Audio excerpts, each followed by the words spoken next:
especially air dingin. Waduh, enak banget. Apalagi habis makan soto kambing atau sop kambing. Waduh, minum air dingin. Wah, sempurna banget. Bagus. 1 gelas sampai 2 gelas.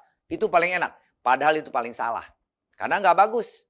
Karena pencernaan kita akan keganggu lagi. Balik lagi, kita habis makan, waktu kita makan, lagi kenceng-kencengnya makan siang.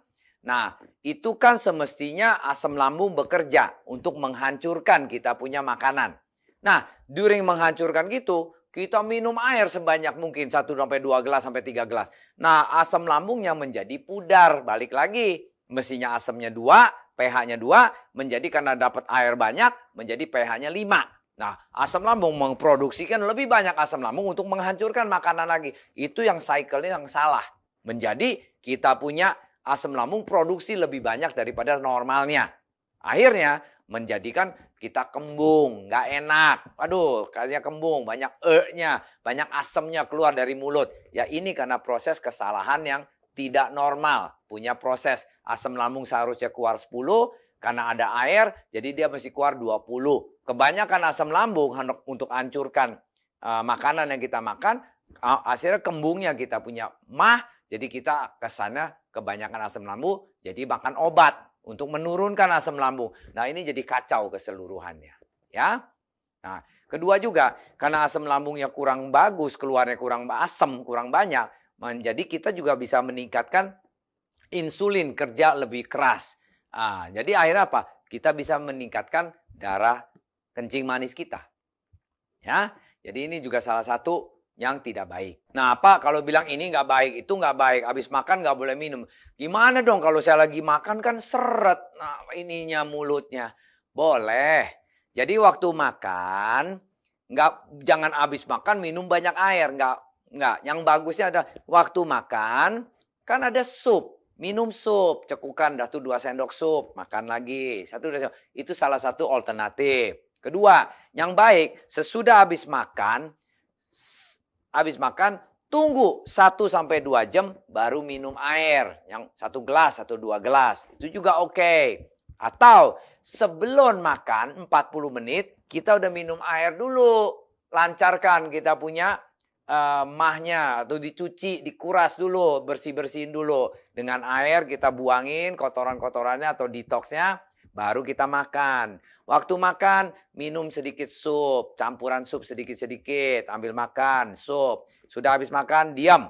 Tunggu 1 jam kemudian baru minum air. Nah, minum air itu yang proses yang cara yang benar.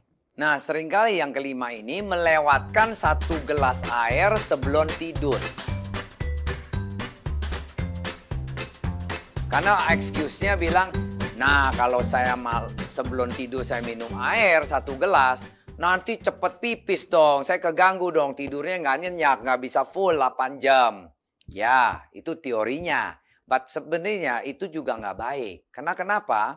Ingat, untuk menghindari buang air kecil, padahal korbannya kita bisa kena stroke. Hah?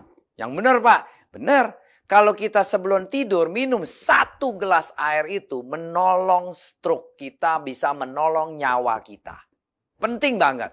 Nah, dengan adanya begitu, karena waktu kita walaupun resikonya dengan minum 1 gelas air itu, kita akan bisa kencing pada malam hari sekali. Ya, dengan kondisi, kalau kita kondisinya bagus, prinsipnya sih nggak mengganggu. Seperti anak muda. Kalau dia minum air sebelum tidur, tetap pagi-pagi cuma kencingnya sekali. Ya, nah kalau udah berumur, ya mungkin di tengah malam kita kencing sekali. Ya, karena udah nggak tahannya, nggak bisa tahan. Lain sama ketahanan anak muda. Cuman dengan kita minum 1 gelas air ini, kita bisa menolong kita sendiri, badan kita nggak bisa kena stroke. Menghindari kena stroke. Kenapa? Ada teorinya. Waktu kita tidur, biasanya kita pakai selimut, atau kalau nggak tidur juga, kita biasanya bisa keringetan. Badan kita selama 7-8 jam itu mengeluarkan air, cairan dari badan kita. Nah dengan mengeluarkan cairan itu, kita punya tekanan darah akan naik. Karena kekurangan air di badan kita. Selama 7-8 jam kita nggak minum loh. Tidur loh. Kelihatannya tidur kan santai. Ya betul. Padahal kita punya badan menguapkan cairan yang di badan kita itu. Dengan airnya berkurang, otomatis tekanan darah kita naik. Nah, waktu kita dengan naik itu, kalau kita minum air 1 gelas sebelum kita tidur, semestinya yang uapnya itu dikompensasi supaya badan kita tidak dehidrasi.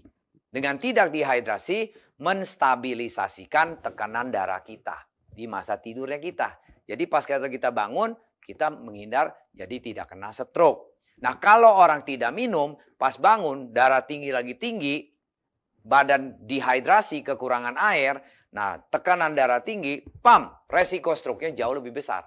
Makanya sering banyak orang bilang, wah banyak orang kena stroke tuh pada pagi hari, pas bangun tidur, atau pas malam hari lagi tidur. Nah itu masalahnya karena tidak mau minum air 1 gelas sebelum tidur. But ingat, airnya harus air hangat, jangan air dingin. Ya, itu salah satu faktornya. Nah, ini ada research dari American Journal. Ya, di tahun 2002 dia bilang begini. Segelas air minum sebelum tidur akan meningkatkan sirkulasi darah dan mencegah serangan jantung pada pagi hari. Nah, ini research loh, bukan saya yang ngomong loh.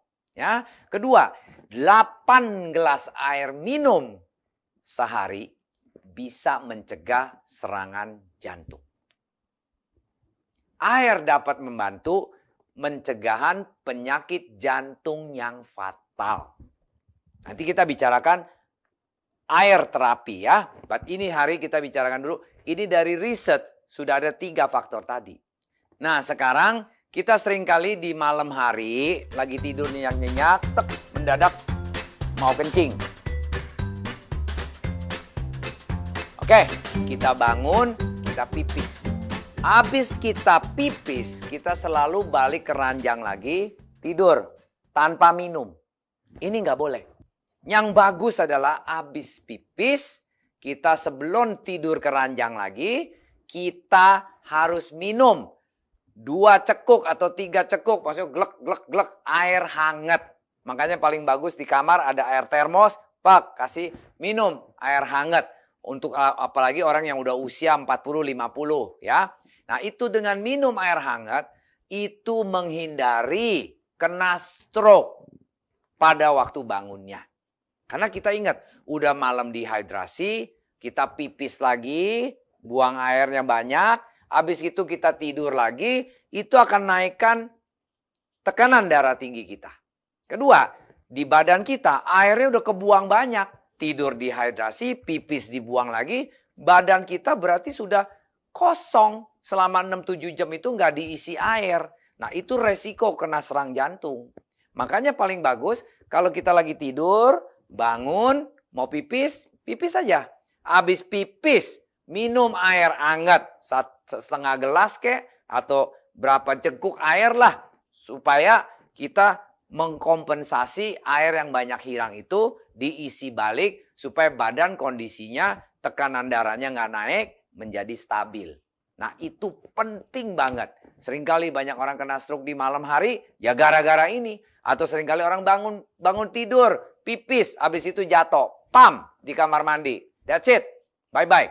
Nah itu kita menghindarinya dengan kebiasaan kita habis pipis, kita minum air hangat. 1 ceguk atau 2 ceguk air hangat, baru tidur kembali, nanti baru bangun. Nah itu proses yang kita habit, yang kita harus biasakan mulai sekarang. Before it's too late. Nah, ini semua riset, based on riset dari dokter-dokter luar biasa kan. Bila Anda suka video ini, kasihlah kami banyak jempol. Dan klik subscribe untuk ke video channel kami ini untuk informasi selanjutnya. Dan share kepada teman-teman kalau memang sedang mereka membutuhkan informasi air sehat, air hidup ini untuk mungkin kebutuhan keluarganya masing-masing. Dengan ada itu, kita juga kalau mau tanya informasi lebih lanjut lagi, silakan klik www.hydrofarm.co.id dan kami juga banyak di sosial media di Facebook, di Instagram, di YouTube. Itu semua juga Anda bisa akses, melihat series-series pendidikan kami yang kesehatan ini banyak banget. Anda bisa di sana masuk untuk pelajarin seri-seri yang lain. Dan apabila Anda ada pertanyaan kurang jelas, saya punya penjelasan, coba ketik di YouTube channel kami ini pertanyaan-pertanyaan ya. Good in, good out. Sampai jumpa.